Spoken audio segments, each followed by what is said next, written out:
Hello, everyone, and welcome to the Xavier Fox Talk. You know, I do the radio show all the time. I was about to say, let's talk about it with Xavier Fox, but that was last month's podcast. This month, we are doing part two of To Meet or Not to Meet. If you remember from the last show, we ended and it wasn't over. So we are going to pick back up today with master herbalist and nutritional scientist Samir Ali and self-proclaimed doctor Eric Prince, who says we need to change the mindset that doctors only practice Western medicine. So before we hop all the way into it, I'm going to let them introduce themselves a little bit, tell you what they do, and then we will get into it. So, gentlemen, if you could take maybe 30 seconds and tell us a little bit, then we're going to move on from there. Go ahead, Eric. I'm going to let you go first. My name is Dr. E. Prince. I'm actually not self-proclaimed. I'm educationally proclaimed and people proclaimed. So when the people determine you're a doctor, it's because of what you've done and the people that you've helped. Unfortunately, a lot of medical doctors haven't done that, which is why the third leading cause of death in America is medical error and medical treatment. So we need to understand even today what a real doctor is, because a real doctor is not the doctor that we've been going to as a PPO. Those are the pseudo doctors. The real ones are the ones that was taken off the table many moons ago, back when natural medicine was the rule and not the exception. But yeah, Dr. Eric Prince, CEO of Opulent Health and Wellness, and I'm here today to just discuss, some of the themes around meat, the details around meat, and how it affects our body. All right, Samir. I have to say that I completely agree with Dr. Eric Prince on that terminology, because based on what doctors aren't able to perform, which is the main reason why they do call it a practice, because they can never call it something that's perfected. So it's a practice. So for legal reasons, it kind of lets them off the hook if there are any loopholes. Before the invention of modern medicine and the house for the pitiful, as I call it, which are needed, hospitals are needed, nevertheless, but he's right. Doctors were once those people who practiced medicine, and they actually uh, had success in reversing, different ailments and, diseases or pathogens or whatever the case may be. So I agree with that. But to continue with who I am, I practice naturopathic medicines, master herbalist, and a nutritional scientist. And so my background expands into the traditional American natural medicine, Ayurvedic medicine, as well as the Asian and the Asian medicine dealing with both Zen and Taoism. Okay. All righty. So we know who we're dealing with. And Dr. Eric Prince, your stance is not to meet. And Samir Ali, your stance is to meet. I think last time we started with Eric. This time we're going to start with you, Samir. So why to meet? Well, I am of the mindset of proper education. And so I feel that the human body, as amazing of an invention, creation as it is, it's an ongoing study. It's just like the diet, industry, the weight loss industry, as they call it. It's a $65 billion a year industry, and it's pretty much a scam. Reason being is because you have so many factors that make each of us individuals, to the point as so much so as we all have different fingerprints. There are no two fingerprints that have ever been recorded from two human beings.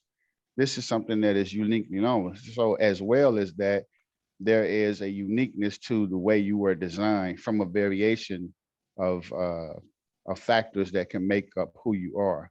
So with that being said, um, I believe people who are mostly blood type A, they kind of lean towards the whole vegetarian or vegan lifestyle due to the lack of acidity that they contain in their system to digest animal protein.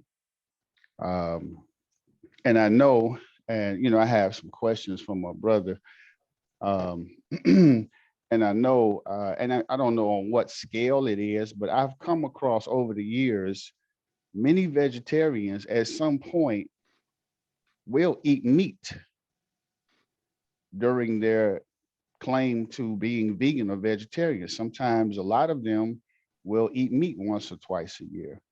It's that needs to be questioned. Now I don't know if it's a lack of knowledge in their lifestyle, or is it something that they are trying that's not working, and then their bodies are just instinctively calling on that they need that meat. um, Being vegetarian has a host of benefits, but like I say, everything is in moderation. And so some of the risk factors that are associated with being vegetarian or vegan is that you can develop anemia.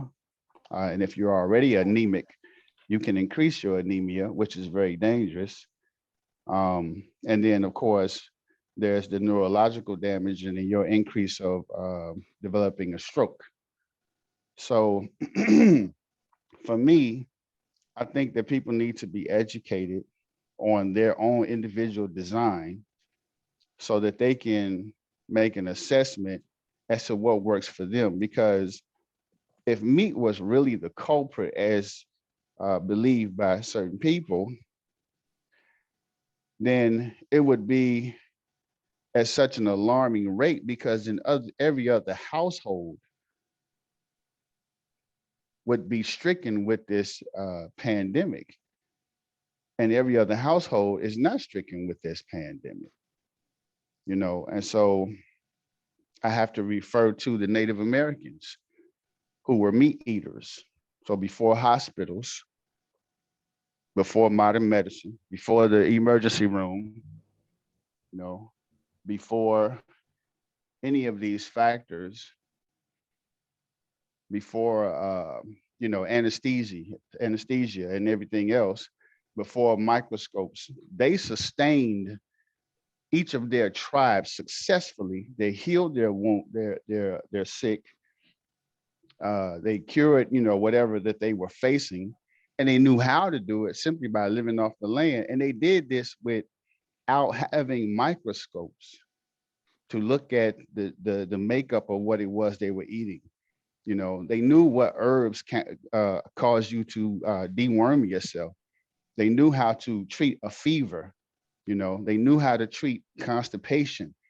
And for thousands of years, they were thriving in their tribes without modern technology, without powders or shakes or meal replacements to do this. And it is known they were meat eaters.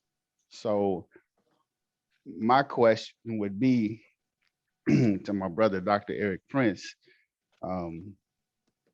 how do you explain or account for the Native American survival rate, especially Geronimo, that took the settlers, the English settlers, 30 years to catch him before he slaughtered 2,600 of their soldiers. And they had to combine armies in which to do so. And Geronimo was a meat eater. So how did he survive that war for 30 years successfully like that? So for me, you can weigh out this or that, but there's too much evidence that supports, people who have survived for thousands of years who were known to be meat eaters. Okay. Eric, would you like to respond to that? Of course, why wouldn't I? So, so if you think about it, if you've ever watched the Olympics, you've seen a lot of strong people, powerful people win gold medals. In fact, I would probably say that the majority of the people at the Olympics are probably meat eaters. and they're actually demonstrating the peak potential of the human body. So it's definitely not, a secret or mystery that a person that eats meat can do wonderful, amazing things. One of my role models in college, Tim Simon, these are people who, ate meat, but they were running 44 seconds in a quarter. And of course, the world record, 43 seconds. So these guys were pretty much at their peak. They were at their prime, but yeah, they were eating meat. And the thing about it is that when you think about meat, it is a dense substance. Unfortunately, meat doesn't have any dietary fiber. And because it doesn't have any fiber, it makes it challenging for your gastrointestinal tract to continue to develop a strong muscle contraction. It actually causes the peristaltic action, which is the muscle contraction in your gastrointestinal tract, to get thicker and more firmer, which makes your body work harder to try to digest, process, and eliminate a lot of other food substances as well. And so meat is like lifting a 5-pound dumbbell for 3 days. Imagine lifting a 5-pound dumbbell. Anybody can lift a 5-pound dumbbell, but if you curl it for about 3 days straight, yeah, your gastrointestinal tract, those muscles, they start to get tired. And I can attest to that because when I do bioscans on my clients, one thing I'm able to see is what's going on in their stomach as far as muscle contraction, in their small intestines, the muscle contraction, the same muscle contraction in the stomach, small intestines, and the large intestines. It's called peristaltic action, peristalsis. It's a few ways to say it, but peristalsis is that wave of motion that moves the food from your mouth through your stomach all the way until it's eliminated. And what I'm seeing over the past 10 years is that people's peristaltic motion, that muscle contraction, is starting to decline. And I'm seeing the common denominator of the decline with people that are eating meat, even people that went vegetarian or vegan after having been a meat eater. So what's happening is that you're seeing that even though a person transitions from eating meat to being a vegetarian, thinking that their health is okay now. Well, the consequences and the damage has already been done now from all the years of meat consumption. And then you tie that in with the dairy as well. That meat and dairy goes together. And one of the main things it causes, when the meat breaks down, it turns into urea. And the urea turns into uric acid. And there's a big growing number of people now that are dealing with gout in America. And that gout is associated with the uric acid increases from the byproduct of the meat when it breaks down. Now, that breaking down actually starts to really take off as a person reaches 30, 35 into their 40s. So that's when you start to see the accumulation of this acid. And that's when it starts causing problems. So meat in the beginning is not necessarily going to cause a lot of problems, especially if you're active. Now, if you think about it, Geronimo was very active because he was at war. So it was like he was working out. So he was processing it. He was burning it. He was doing what he had to, just like athletes.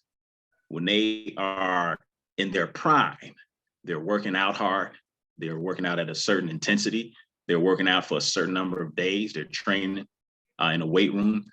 So they are burning a lot of that. So they're kind of countering the effects of the meat until they get older and they're not working as much. They're not training as intense. Maybe they got their millions already set up. Maybe they already retired. Who knows?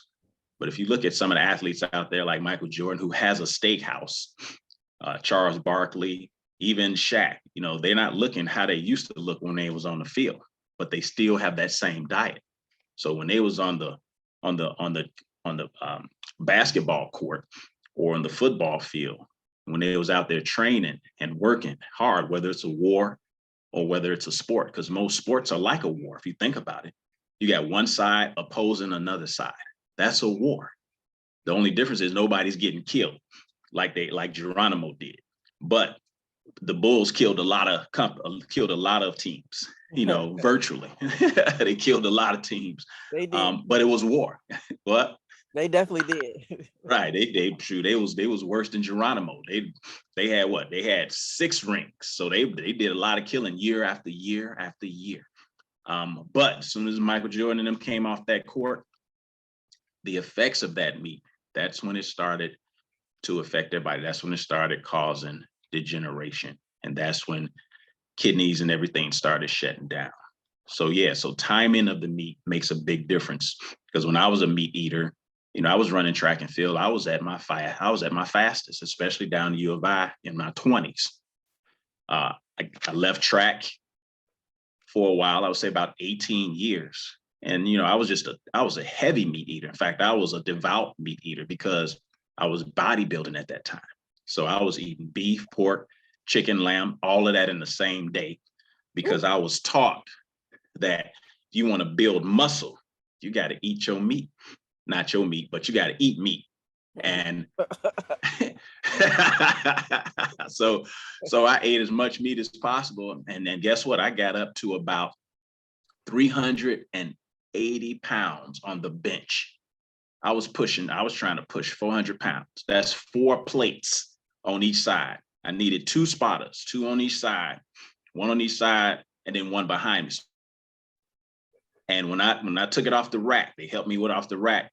I almost pushed up to 400 pounds, but I couldn't. So I settled for 380.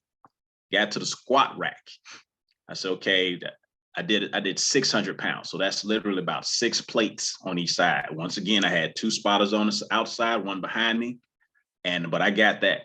So at the peak of my health in my 20s, I was bench pressing 380. I was also squatting 600 pounds. So yeah, it's clear that at that point in time, I had not overtaken or overrode my consumption or the damage from the meat. Right now, I was balancing it off. But as soon as I let all of that go, before I became a vegan, I was starting to see high blood pressure. And so once I turned my diet and I got away from the meat, blood pressure went down, weight came down. Of course, I wasn't bench pressing it as heavy anymore. Because I wasn't trying to bulk up anymore. At that point, I was now entering into my career, my second career with track and field, and my success as a vegan in track and field has reached world title standards. So that kind of explains how Geronimo was able to kind of thrash all these people down the line. But what you're saying is that if you're eating meat while you are physically active and actually younger, then you don't see the effects until you get older and you become more sedentary, and right. Then all of that stuff starts to catch up with you. Okay, exactly. So Samir made his statement as to why meat. So make your statement, because you just responded to him. So now you can make your statement as to why not to meat. Well, one of the things that consumption of animal protein do is like I said, the byproduct of breaking down is uric acid. The fact that meat itself is acidic, as you can probably understand with me, the acidity itself is what ultimately overtakes the body over time. One of the reasons is because if you look at nature, if you look at the animals in the wild, whether it's horses, whether it's giraffes, whether it's elephants, even an ox, these are 4 powerful creatures, 4 powerful beasts in nature, in the wild, that are known for their power, that are known for their strength. And it turns out that these are all 4 herbivores. Herbivore is a species that doesn't consume animal or flesh of another animal. These herbivores are plant protein eaters. So a horse is a plant protein eater. Even apes, gorillas, you see pictures of them, they chewing up that grass. But if you look at how massive and strong they are, you wonder, well, how do they get their protein? How do horses get their protein? How do giraffes and elephants get their protein? You don't see giraffes or horses chasing, deer throughout the wild because they don't need to. They don't need to chase their food. They don't need to stress out their bodies. Because see, when you got to chase your food in order to kill it, there's stress behind that. And stress itself can weaken the immune system, and stress itself can cause damage to the body. So that's one thing. As herbivores, we weren't designed to chase our food and kill it. All we had to do was go to the garden, pick our food, and then that was going to give us what we needed. Because see, we do need protein. We just don't need animal protein. Plant protein is the protein that humans originated from. Even if you go back to the Bible, I'm not going to go to the Bible right now because I don't need to, but that was our original food. And so when you talk about the original food of man and what he was consuming, it was based upon man's physiological makeup.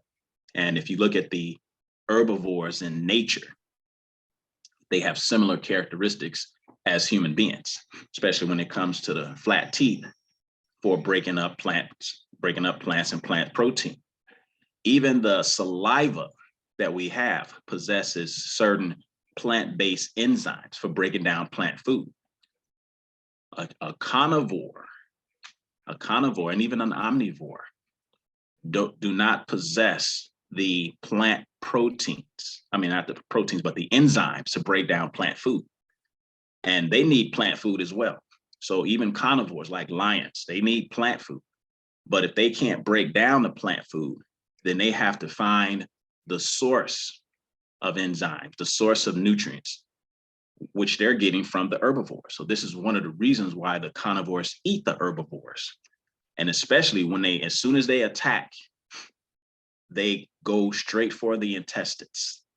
Now, why would they go for the intestines? Well, remember, 70% of your immune system is in your gut. If 70% of your immune system is in your gut, one of the reasons they're going for the intestines is because that's where all the microorganisms are, all the gut bacteria. That's where all the nutrients are, even the food that they just digested. So now they don't have to digest it. They allowed the herbivore to break down the plant protein, the plant food, and then they consume the herbivore, getting all the nutrients that they broke down. So even when animals in the wild eat other flesh, the flesh of another animal, they're not barbecuing it. Mm-hmm. They're not sauteing it. They're not putting it in the oven for hours. And they're not doing that because they can't. For one, they're animals. They're not going to do that. They're not sipping barbecue. But what it is that they actually they eat live food. They eat raw. They eat raw. Their healthy raw is eating the live flesh of another animal, getting the nutrition from there. Yeah, when we eat raw, of course, we eat raw salads and stuff like that, but we're still doing the same thing. We're getting the enzymes, we're getting the nutrients, and we're getting that from our raw food, our raw salads, our raw plant food. They're getting it from their raw flesh. Now, human beings can't eat raw flesh without getting seriously ill, which is why we cook it. But we shouldn't have to cook it, because if it was natural to eat meat for human beings, then we would just run out there, grab the chicken. We ain't even gonna pluck the feathers. We're just gonna start biting into that chicken. All the blood's gonna start gushing up and we're gonna be happy. But we're missing something. We're missing those canines. Those canines helps to tear into that flesh. And not only that, but our jawbone is a little bit too weak for that flesh. That's why a carnivore has a hinged jawbone. So when they tear into it, they're not going to dislocate their jaw. We tear into an animal the way we should as carnivores. If we are carnivores, we will break our jaw, dislocate it. And not only that, we'd probably lose our teeth, because these teeth weren't designed to tie into flesh. You see where I'm going with this? So anytime you want to understand a human being, look at the characteristics of that same species in nature, and you can see that we have things alike. One of the things you can't see is our intestines.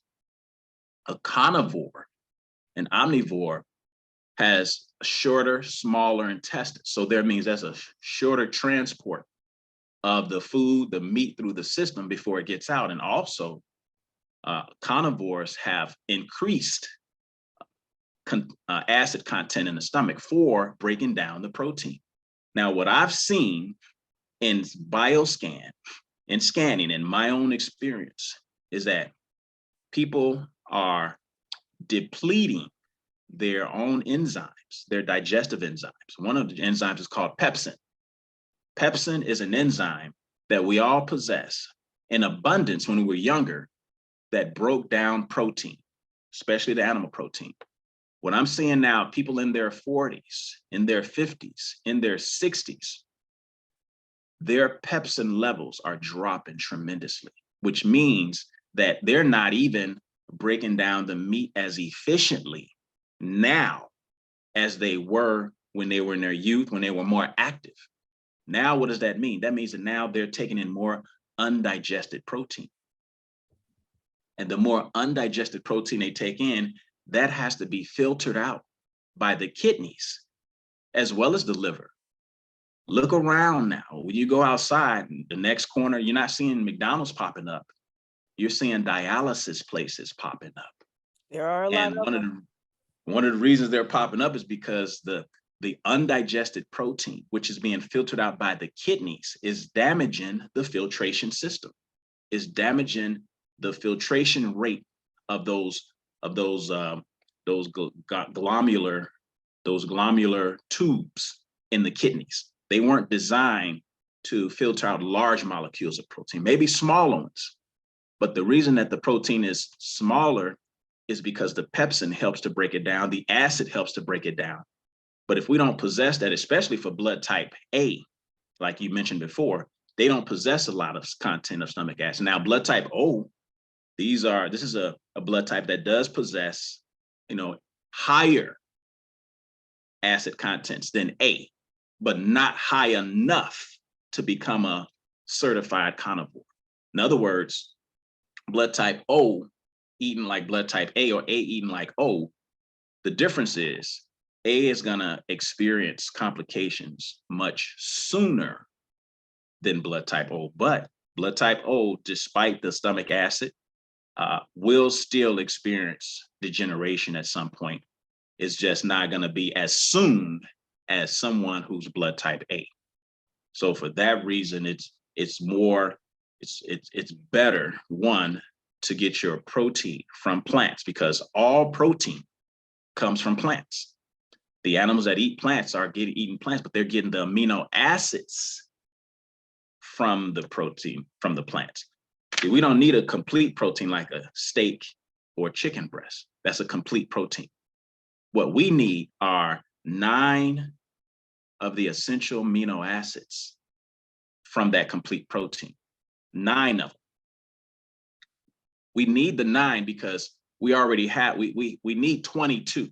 So we need 22 amino acids. Our body can make the other amino acids, but we call these 9 essential because we have to get this from our food. We choose where to get that from. Believe it or not, a banana has all 9 amino acids in it. A chicken breast has all 9 as well. The difference, how much energy is going to be required to break down that chicken breast as opposed to breaking down that banana. You see? So now we're talking about energy conservation, because if you're spending all your energy, just like money, breaking down protein, then that energy is not available for repair, healing, and restoration of your body. Okay. All righty. Samir, would you like to respond to that statement on why not to meat? Of course.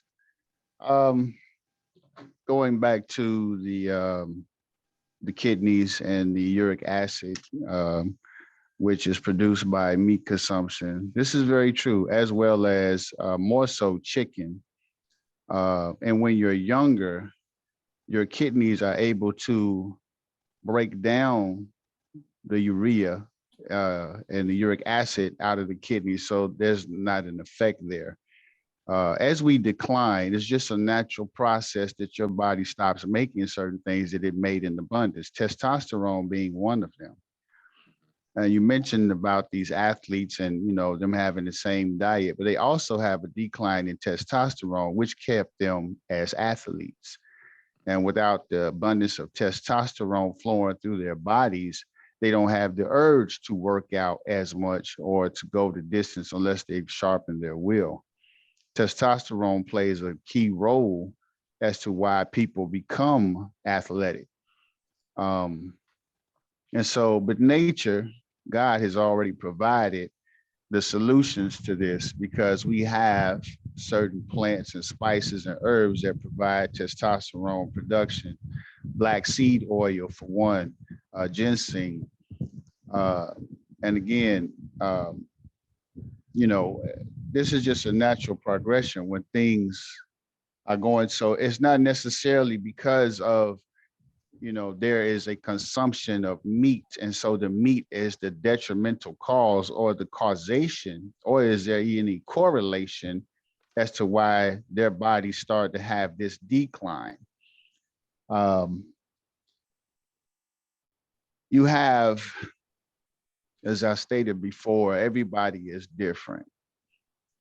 And animals, you know, we have incisors. Our incisors, our fangs are not as pronounced or elongated as animals in the wild, but you have to consider something with the cow and the ox and the gorilla, that if you ate the exact same diet as them, you would never be as strong as them as a human being. One of the reasons why we eat the sheep and the cow is because human beings are not designed to digest cellulose. Cellulose is not something our system is designed to digest. And so a cow can digest cellulose. Sheep and goats can digest cellulose. Horses can eat wheat without it having been separated from the germ and everything else. And they are able to tolerate gluten, whereas we are not able to tolerate gluten. So when you compare the digestive system of a human being to that of an animal in nature, you have to consider the factors that their digestive system contains certain enzymes that are designed to digest cellulose, whereas human beings aren't.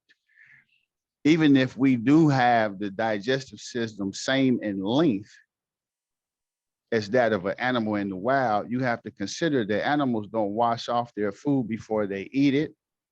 They can also digest different types of bugs and insects while they're eating their food. And they have a certain amount of dirt that goes into their system from them eating their food as a result of that, whereas that would cause us to become sick and die. So the way they eat is totally different than the way we eat. Now, when you mention the athletes, I don't think that it is stressful to any of the animals in the wild that hunt their food because they're not being sedentary. So they're working up their appetite, and then they are consuming the food to replenish what they burned up in the actual act of the hunting itself. I think that that is a design of nature. I doubt very seriously that God would intentionally stress those animals out when he created them to hunt their food. That's just part of the gift of having instinct and hunting capabilities, because all of them hunt differently. The great white shark hunts very differently than the lemon shark or the hammerhead. The leopard hunts differently than the black panther or the cheetah. So the uniqueness of how each of them can hunt and are able to hunt is a gift, you know, in my perspective, my perception. And so I doubt very seriously if they're being stressed out. But again, we do not have all flat teeth like that of a cow or a horse. We have fangs, they're called incisors. And again, they're not as pronounced as the animals in nature. But again, animals in nature consume a certain amount of dirt. They don't wash their foods, and their digestive system is designed to kill certain bacteria that would render us in the hospital. So there are different dietary standards that we have that far exceed the way our jaws are constructed from animals into nature. And that would make for some very interesting kissing and intimacy if we had jaws like animals in nature, I'd have to say. But as the crown of creation, there are several factors that separate us from that of animals. So how can we have dominion over the animals if we are constructed like them, even physically? We walk on 2 feet, they do not, you know. And again, animals in nature eat singularly. I have never known a cow to mix grass with something else. When I see monkeys eating bananas, I've never known them to eat it with something else. They eat singularly. They don't have food combining techniques that they are in need of, because our plants that you mentioned contain digestive enzyme properties. And this is why we should have vegetation with our meat to aid in digestion. It's no coincidence, like I stated before, that there are certain foods that look for the properties of meat to aid in its digestion for copulation in order for it to be assimilated in your body. Do we eat chicken by itself? No, we do not. Do we eat a steak by itself? No, we do not. We have some vegetables with it. And if you know how to do proper food combining, you're going to have the proper amount of vegetables and the different types of vegetables that should go with it. Yes, people have an overconsumption of animal protein. And so because of that, the urea is developing, but that's what, anthocyanins are for in certain fruits like pomegranate and tart cherry juice. Tart cherry juice checks gout instantly because it aids your kidneys in ridding the body of the urea, which your body naturally is going to decline in its ability with age to be able to do that. And you don't have to be a meat eater for that to happen. So the testosterone keeps us active, as we know that. Anything that grows produces energy. And people are eating out of proportion. So we can only assimilate 35 milligrams of 30 to 35 milligrams of protein in one sitting. So when people have, a large T-bone steak or a porterhouse, or they have the quarter of a chicken, the leg and the thigh, or they have a certain amount of wings, well, they've exceeded the 35 milligrams that their body can consume. And again, this is based on the size of a person. I don't expect someone 5 feet to eat the same amount of protein or have the same protein requirements as somebody that's 6'6". So you have to eat, again, according to how you were individually constructed. And so this is true that bananas have 9 essential amino acids, but it is known that women must consume about 43 to 46 grams of protein per day, an adult woman. So in order for an adult woman to get her protein from bananas, or the amino acid requirement, she would have to consume 37 bananas. What kind of lifestyle is that you store 37 bananas daily? And how much time would that take? So a banana may contain the 9 essential amino acids, but to what degree is it for sustainability? It doesn't have enough of those amino acids for it to be considered a superfood, because the amount is so low. It's a temporary energy. It is not a daily energy. You can't eat 2 bananas and think you've gotten 9 essential amino acids that's going to sustain you for the entire 24-hour period a day. It just doesn't work like that. Whereas animal consumption is a slow digesting protein. And so because it takes longer for your body to break it down, then your body has a constant flow into the bloodstream of the B vitamins, of the iron, of the amino acids. It doesn't break up as fast. And again, if you were properly educated on proper food combining and how to eat in due proportion, then you will more likely not suffer from any of these ailments of the claims made because people are consuming meat. So with these athletes, you know, they're not burning as many calories.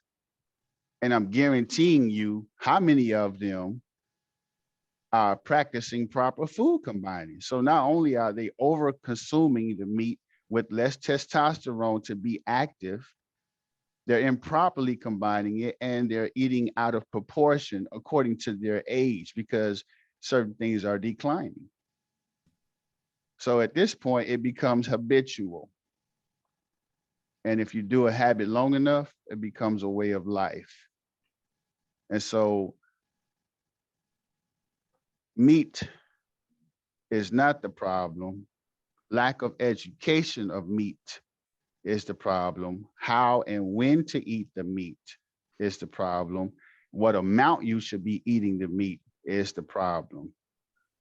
If you take the top 10 countries for heart disease, and people will want to link the causation or the correlation of heart disease in these countries with the consumption of animal protein, then you have to consider countries like Canada and Argentina are ranking below the 100 mark and are of the top 10 that consume large amounts of meat and do not suffer from heart disease. How is that explained? It is explained very simply. Here in America, they're trying to poison us through our meat because they know people have an affinity for meat and they were trained from generation to generation that they should and have to eat meat. They don't flood their animals or grow them with, excessive hormones or hormones that are counterproductive in the human body, let alone with pesticides. You cannot even bring food from America into Canada. That's one of their strict rules and guidelines, that you cannot even bring food from America to that country. There's no Monsantos in other countries that have low heart disease. And so, like with the Native Americans, they weren't growing their foods with the technology of pesticides and herbicides. They did everything in moderation.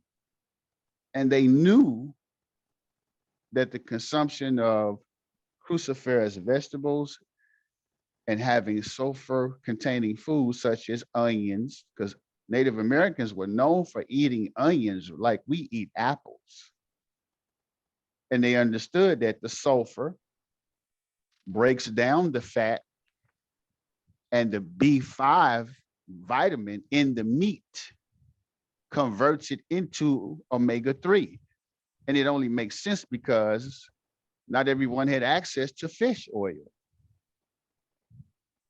So if you weren't getting your omega-3 through fish oil, where were you getting it from? Where the meat consumption, the B5 vitamin in the meat that you were eating converted the fat of that same meat into omega-3. Granted, you consumed it with the right amount of sulfur to help melt that fat. Again, that's food combining, something animals in nature don't do. They don't eat spices. They don't season their food with spice. We don't eat chicken by itself bland. There's a reason why. And then it just so happens, coincidentally, that the spices also contain digestive enzymes and properties. That's not a coincidence. Let's take turmeric, for instance. Turmeric has anti-inflammatory properties as well as pineapple. Well, what inflammation are animals in the wild going to sustain from their diet? Only we would sustain inflammation from our diet. So why did nature provide for us anti-inflammatory foods for our diet that nothing else in nature is going to consume. Mm. That's because God knew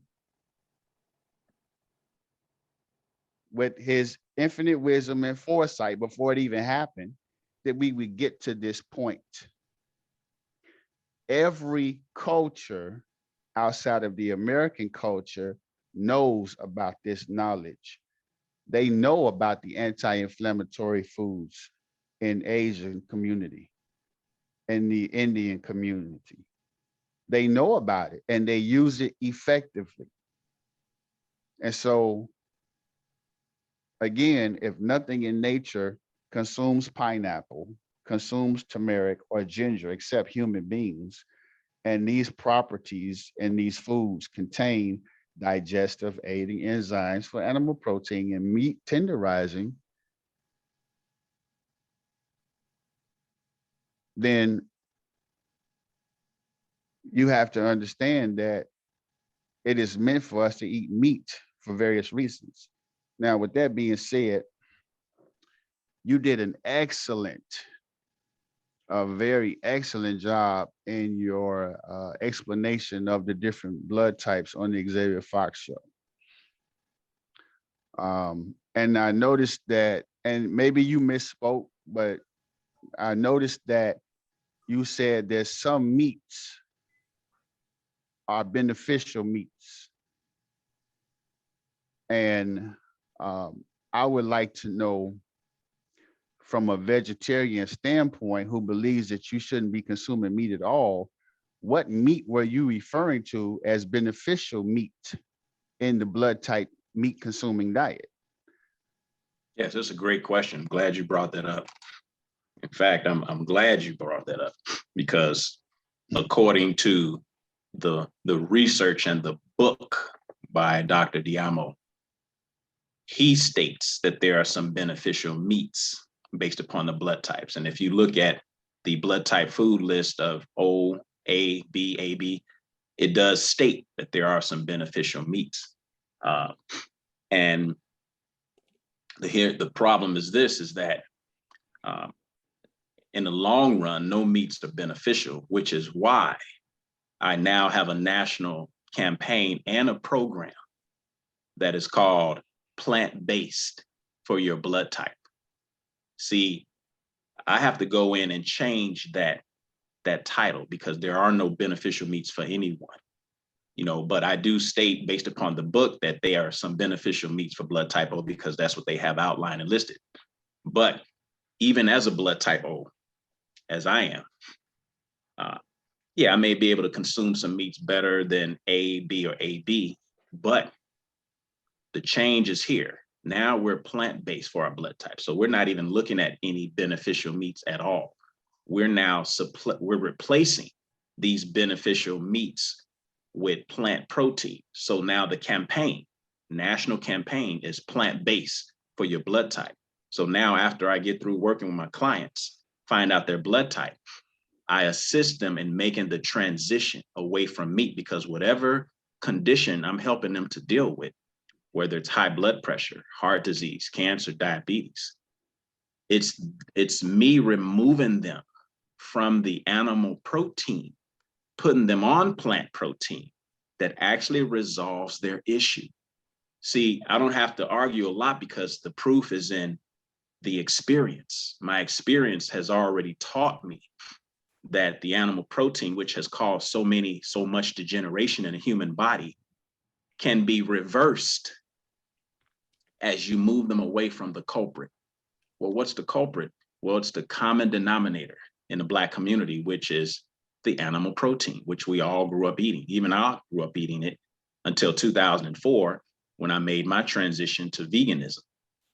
But the people that I'm taking off the animal for just a few weeks, not even a long time, just a few weeks, immediately their blood pressure is normalized.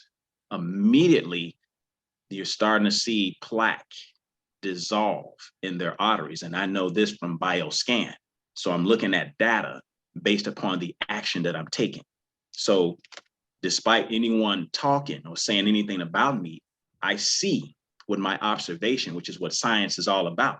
And she wanted us to go scientific. So science is about facts.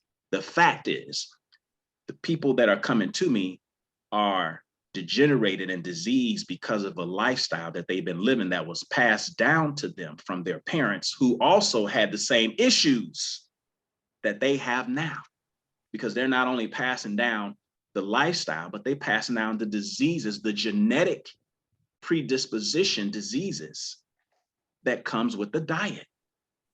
So what have I created?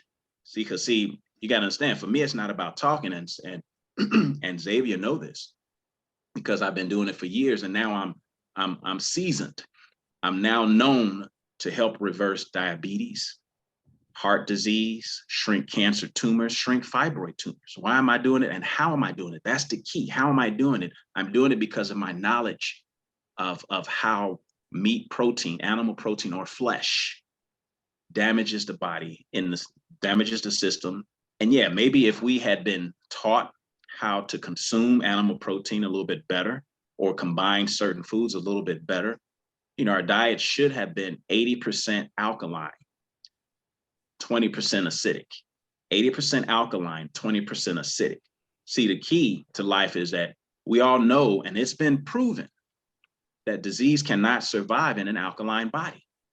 Right. It may form, but it will not prosper.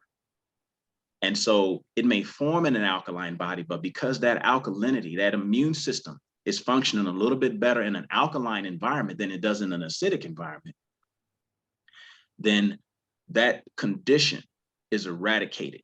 That condition is destroyed. But in an acidic body, it thrives. It forms and it thrives, and it causes major damage until I take that person off the meat. 3 weeks, I take them off the meat, because I know that that's the main culprit. I take them off the dairy as well, because that's creating a lot of mucus in the system, as well as the meat that's creating mucus in the system. And not only that, but even cooked food creates a level of mucus in the body, because the body was brought up on a live diet. But it wasn't eating animals live. Animals didn't even eat animals live. Animals were vegetarians at some point. They devolved as well as we devolved. As we evolve, we're on our way back to a supreme diet. But we have to get away from the anchor, the weight that's holding us down, which is the animal protein. And so that's why it's important to understand that the acidic level in the body comes from the breaking down of the acidic substance of meat throughout our life. We're not balancing that the way we should. We're not combining it the way we should. So yeah, education is one of the issues as well. But at the same time, meat itself at some point is going to cause degeneration. And there were some meats that will cause greater degenerations. One of them is pork. So that's one of the reasons why even pork was something that was kind of, what's the word? Abomination. That's what the Bible called it, an abomination to eat pork. But we didn't listen to that. We still ate the pork, we ate the beef, ate the cow, but the point is that the degeneration is scientific. You're going to see that over time. And what we see throughout our families, we're not seeing a lot of people reach 100. We're seeing a lot of people maybe get to the 80s and 90s, and that's something to be applauded and honored. But at the same time, we were given 120 years. He said, man shall not always strive with me, but we should, but he is also flesh. So our flesh does cry out for certain things, because our flesh becomes addicted. Once we start something, we become addicted to it. And from the time that we got teeth in our mouth, our moms and dads started feeding us that meat. That was the beginning of the addiction. And I know because my son, who is a vegan, who is 9 years of age, well, he'll be 9 in September 10th, he'll be 9. Me and his mom, we didn't feed him any meat. In fact, his mom was vegan. In fact, his mom breastfed him for 3 years to make sure that he got all of the nutrition that he needed to develop his bones, to develop his brain. He hadn't had any issues with any type of health. Only thing he might have had is maybe some slight skin outbreaks, but he never had asthma as I did. My oldest daughter who ate meat, wound up developing asthma. And I'm not even saying it's because of the meat. that asthma has something to do with vaccinations. That's a whole nother topic we can talk about later. But the point is that my son doesn't miss meat because I never gave it to him, which led me to realize is that the reason we love meat so much is because our parents gave it to us. If they had never given it to us, we would never miss it. We would never even care about it. So my son has proven that to me, one, and he's doing well. He's strong, very highly intelligent, and even spiritual. Another thing about meat you got to know is that you have to understand, I am still an athlete. The reason I'm still an athlete at the age of 53 years young, and I just ran a national championship in Kentucky, Lexington, Kentucky. I ran the 200 meters, 400 meters, brought back the gold. But you're talking about 400 meters. This is a horse race. This is one lap around the track, just like you see when you go to the horse races, you see them running that one lap around the track. Well, as a human being, as a vegan, I'm still able to compete at the college level. So my testosterone hasn't gone down. In fact, I've learned through my diet how to boost my testosterone naturally. In fact, I learned that the meat consumption starts to break down testosterone and causes your libido to fall, which is why men are having ED issues, erectile dysfunction. And guess what? They're coming to me to try to get it up. When you go to a man to try to get it up, you're supposed to go to a woman to get it up. But they come to me to get it up because I'm taking them off the very thing that's causing it to go down and not come back up. I'm taking them off that meat for a little while. And guess what? Within a week, they shouldn't be doing this, but if they're with their wife or someone, they're noticing that their erection is strong again, like it was when they was in their 20s. I don't talk about this to them because that's not the purpose of the cleanse, to get your libido strong. But at the end of the day, man wants his libido strong. He wants his stamina back. And we were taught that, you eat meat for stamina, you eat meat for strength and all that, but that's not true. Herbivores in the wild have well-developed muscles because of their diet. Herbivores in the wild have well-developed muscles because of their diet. And the lions and tigers, they know that, which is why they have to sneak up on a gazelle. They can't just walk up to them and come out in the open because the gazelle takes off. If that gazelle takes off, they are not going to catch that gazelle because of his stamina. That's why they have to sneak up. Meat eaters have to sneak up on you, because once that gazelle starts running, if that lion doesn't get that burst of energy and launch at that gazelle and catch him within a certain time frame, he is going to be stressed because he's not going to be able to eat. Because once that gazelle gets moving, it's a done deal because they have well-developed muscles, and this has been proven. So when it comes to manliness, meat is not manly. In fact, meat takes your manliness away. And what I've been able to see, brothers who come to me all the time, especially one brother with a cigar shop, couldn't mate with his girlfriend because he just couldn't get it up. He's in his 60s, how they say about brothers in his 60s. And he also had an enlarged prostate. So not only was his libido messed up, but because of the animal consumption, it started to cause enlarged prostate issues. So before cancer ensued, he came, he cleansed with me. His first testimony, I kid you not, his first testimony that he was able to have sex for 30 minutes without stopping. Now, for some guys, that may not be a big issue, but to a guy who couldn't get it up for a long time, didn't have the desire, after about a week or two, this was during the cleanse. This wasn't after the cleanse. He called me with that testimony, and that's when I knew taking him off that meat healed his body and gave him his relationship back. So the things that I come to you with is pure example, pure experience, my own experience, other people's experience, because I know that it's not enough to talk to people about what's in a book. If you don't give them a testimony, if you don't give them an experience, they're not going to believe you, because experience is the key. Science is consistent and it represents facts. So what I give you is facts based upon my own experience. And today, at the age of 53, I'm in competition. I'm in training now for cross country. So my cross country season starts September. And then my indoor season starts January all the way to March. Then my outdoor season is from April to July. And I run the college circuit indoors. Eastern Illinois University, University of Illinois, where I went to school, ran track, Illinois State University, Western. I go to all the surrounding colleges, even some of the smaller colleges, there's a Division III. And I compete. Why am I able to compete? Because I've increased my libido by coming away from the animal protein. It turns out that the animal protein causes your libido and your testosterone to take a dip. So that's one of the reasons why I'm able to do what I'm doing now, is because of my lifestyle and diet and coming away from the meat. Well, I want to address some things that you said, and Okay, one of the things I want. Let me hop in here right quick. So let's kind of make it a little shorter because we're at 2:00 right now. So we only. I know. Yeah, I know.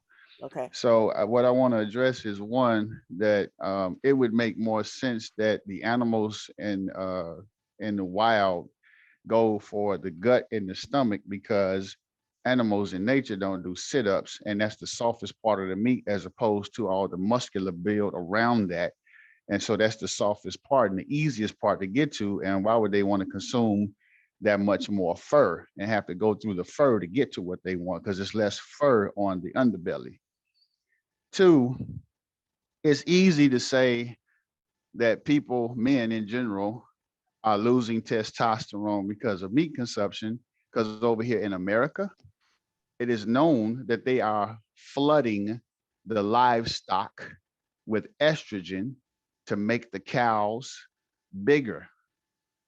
And so flooding of estrogen was naturally going to feminize your prostate and cause fibroid tumors. So if you eliminate the excess estrogen source beyond your body's capacity to assimilate it, you're going to get fibroid tumors and erectile dysfunction.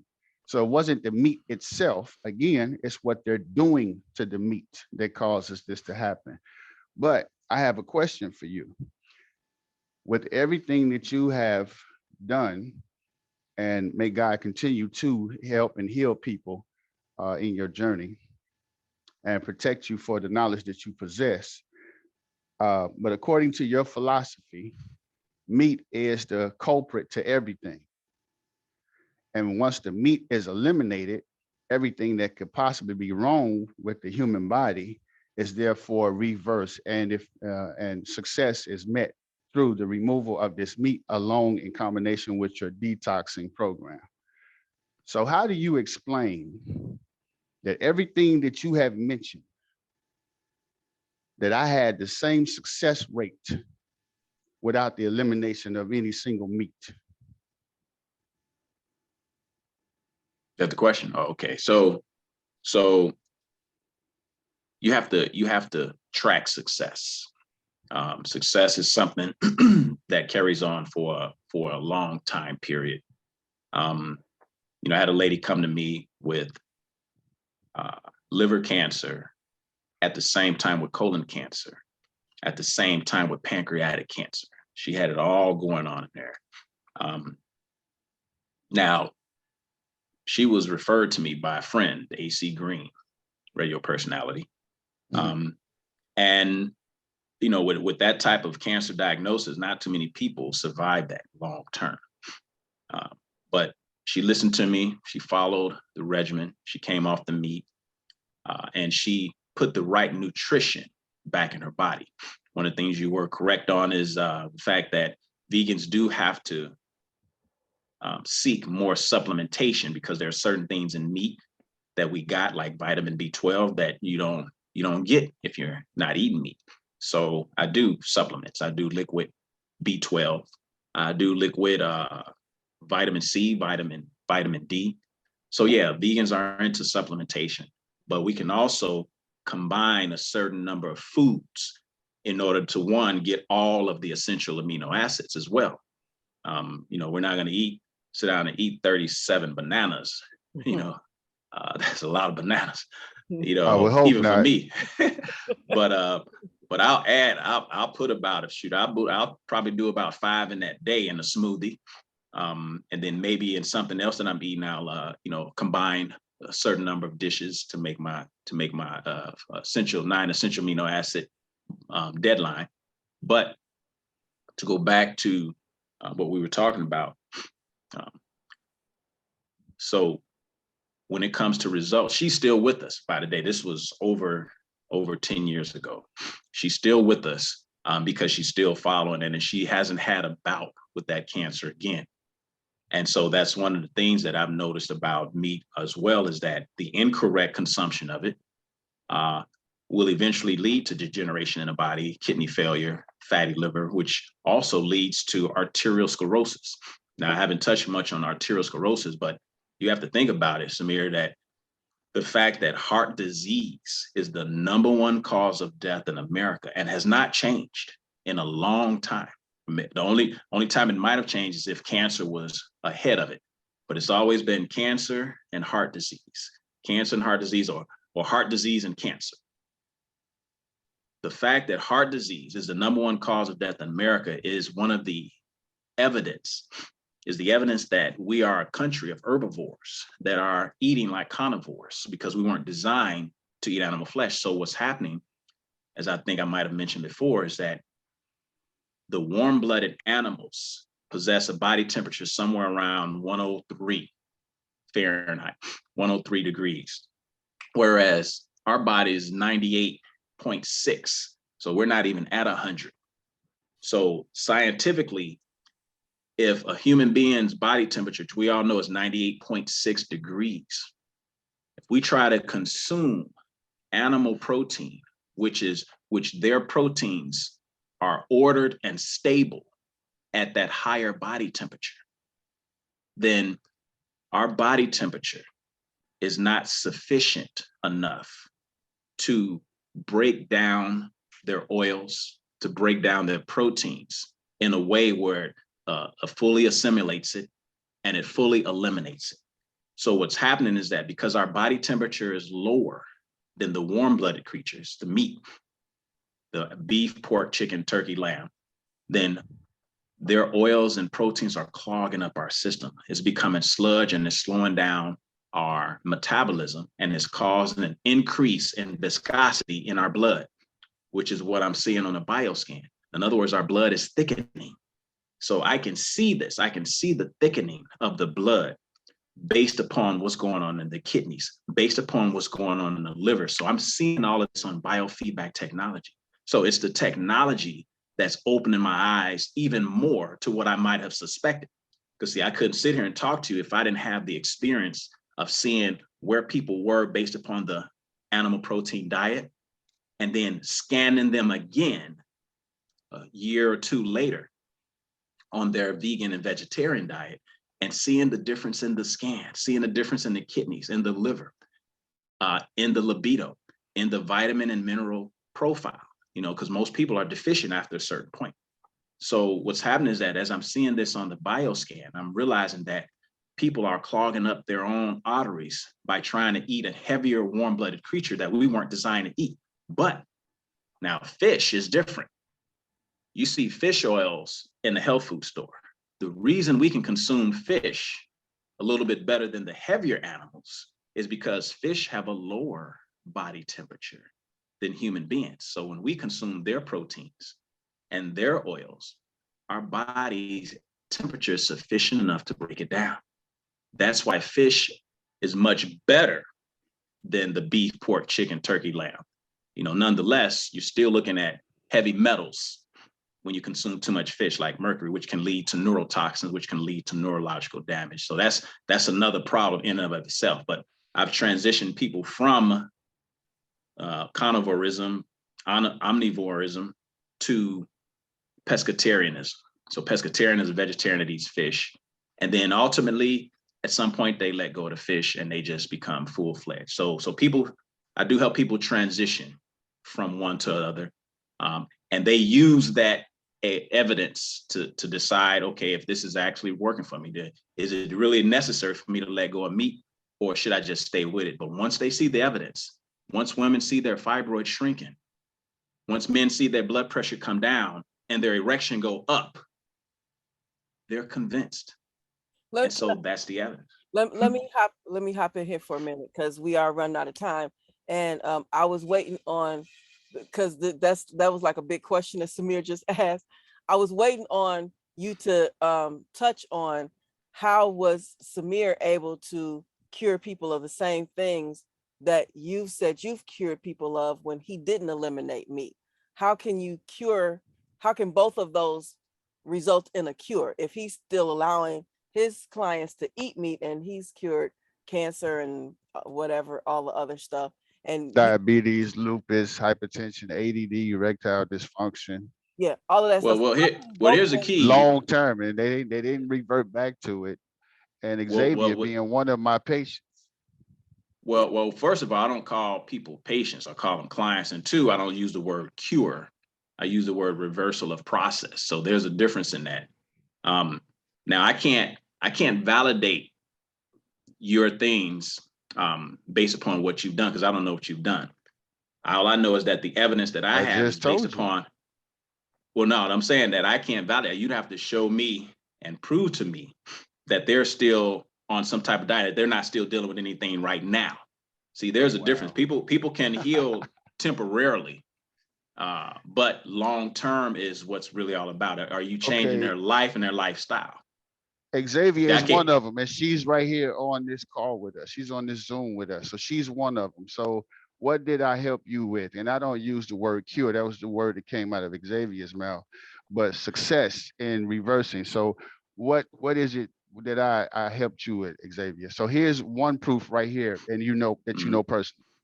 Okay. Well, I mean, because I talked to Eric too, but I followed because Eric told me I was gonna have to drink juices all the time and I wasn't gonna do that. So it was the hypertension. You remember when I had the high blood pressure thing going on? Mm-hmm. And I talked to you about it as well. And you said I need to let go of the meat and juice everything for a while. And I knew that wasn't gonna work for me. And so then when I talked to Samir, he gave me a whole different routine. And so now my blood pressure is fine. In addition to that, my blood pressure was different in each arm. And so Samir suggested I go see a chiropractor because that meant something was off. And when I did, something was actually off. I have a situation, the forehead syndrome with my neck. And so that put different pressures on different things. You got that vagus nerve that goes to brain. Mm-hmm.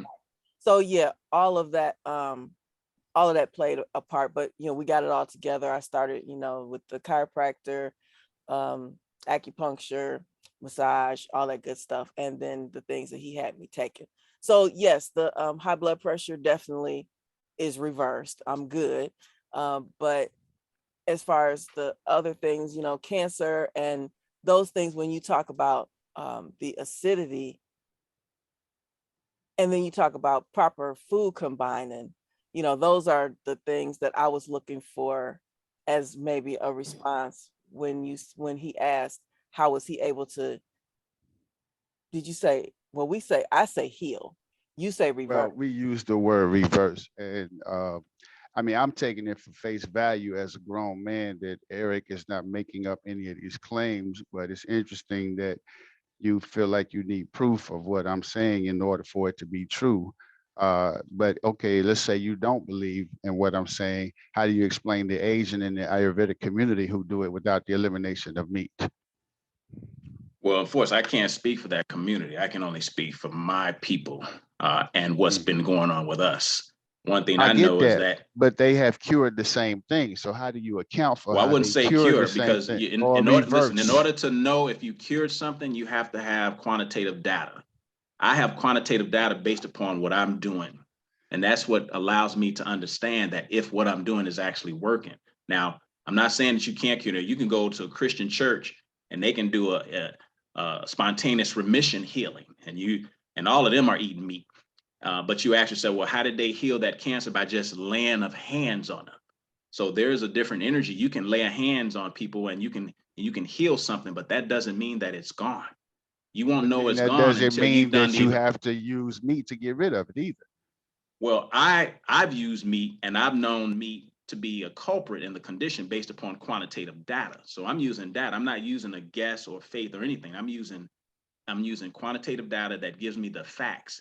And not only that, but I can validate the facts. When you're talking about science, you need facts and you need consistency. You need to know that if what you're doing is working, and you need some way to measure that. So if you don't have any way to measure that, yeah, you may have some people feeling well. Most people feel well until they don't feel well. Most people Well, are I hear what you're progressing. saying. I hear what you're saying, but if people go back to the doctor and they're consistent with their blood pressure, they're consistent in being told by the doctor through x-ray and microscopic cameras that they no longer have cancer. They're consistent in when their ketone levels are down because the diabetes has been reversed. That is the consistency enough that all I need. Well, I'm glad you brought that up, because if you're using what the outdated medical system is trying to tell you, you don't realize that they're calibrated at trauma level. They're calibrated at trauma level. So they don't see things until it's in the late stages. So when they say that it's in I remission, disagree with that. I disagree. They tell listen, you you're when not it's letting in me the finish. beginning. You got to let me finish. You got to let me finish. They're calibrated at trauma level. And I know this because one thing I've researched is when they do CAT scans, MRIs, and X-rays, they're looking at hundreds of millions of cells of abnormality. That's why they don't see cancer until it's in the late stages. It takes about 8 years for a P-shaped tumor to develop in the breast of a woman developing cancer, but they're not going to see it that early. They don't see it until it's late. With biofeedback technology, we're able to see the pathology of disease down to 10 cells plus. That's why we're able to see all the way back to the origins of the actual condition. You can't rely upon the hospital equipment because people are dying because they're relying upon the hospital equipment. We can't keep doing the same thing over and over and expecting a different result. So there has to be a new system in place. And the system that I put in place is called holistic healthcare. That's already spread in the country right now. So people are already engaged and subscribed in the holistic healthcare system where they're working on disease prevention instead of managing their crisis. This outdated system is about crisis management. That's why I say they're calibrated at trauma level, because they don't deal with things in the early stages. They don't care about disease prevention. They prefer you to be in a crisis state when they manage your conditions. Well, here's the thing with that. Why is it that they're able to determine and detect pre-diabetic condition if they're calibrated at the trauma level? How are they able to detect pre-diabetic conditions? Well, they can do that through blood, blood labs. They can detect the ketones level, but we're talking about their diagnostic technology, not the CBC, the blood count and all that, because you can detect a lot through the blood, but just remember the blood is compensated by the body. That's why a person can be developing osteoporosis because they're leaching calcium because of the meat consumption. That's right. Meat causes you to develop osteoporosis because when your body becomes acidic, it pulls calcium out of the bones in order to try to neutralize and raise the pH. So you're not going to know that the body is calcium deficient because the blood compensates. So that's why it's important to understand how well the body compensates for the blood, to make sure that blood composition, because the life of the flesh is in the blood. So the body's going to do whatever it has to make sure that blood stays where it's at. But when it comes to just knowing about where the body is, diagnostic equipment is only looking at the late stages of it, not necessarily early, because I can detect pre-diabetes when I do the bioscan. I've actually helped people to avoid cancer, heart disease, strokes, because we saw it coming on the bioscan. Okay, and with that, let me hop right in here because we are only 8 minutes out. So I actually want to wrap it up. So Samir, give us your final thoughts on to meet or not to meet part 2. What are your final thoughts you want to share with the listeners? Well, as I was saying, if the entire hospital is calibrated on trauma level, but they have a method that they're using at the hospital to determine pre-diabetic conditions, then that negates that everything they do is at the trauma level.